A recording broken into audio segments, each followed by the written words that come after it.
There is one more explanation for us to look at. Why does it say Re'e Anochi as opposed to Re'e Ani, as we find in other places? The Kotzker Rebbe says something fascinating. Anochi stands between you and God. The Anochiut, which is the egotism and the self-centeredness of a person, determines their proximity to God.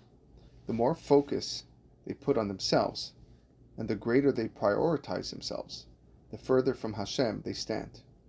Conversely, the less they highlight themselves, the closer to HaKadosh Baruch Hu they are.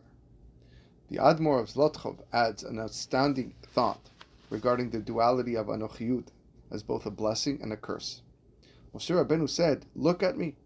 When a person takes their Anochiut and uses it to promote how great they are, how important they are, and how righteous they are, this type of Anochi is negative and the ultimate curse. In such cases, Anochi indeed stands between them and God. But there's another side to Anochi, demonstrated by Moshe, which can be a blessing and part of our Avodat Hashem. What is that second type of Anochiut?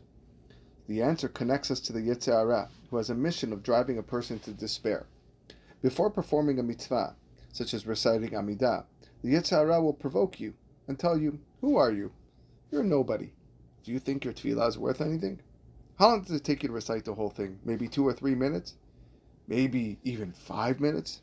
With how many interruptions and lapses of concentrations are there? How much of that time is actually focused on HaKadosh Baruch Hu? How much are you focused on your parnasa or on the bank or on the stocks?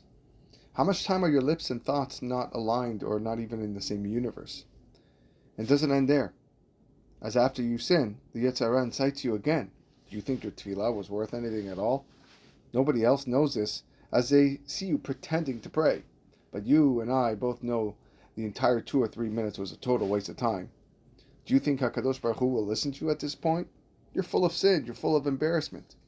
So we see, the Yetzer Hara drives you away from mitzvot and denigrates you following averot.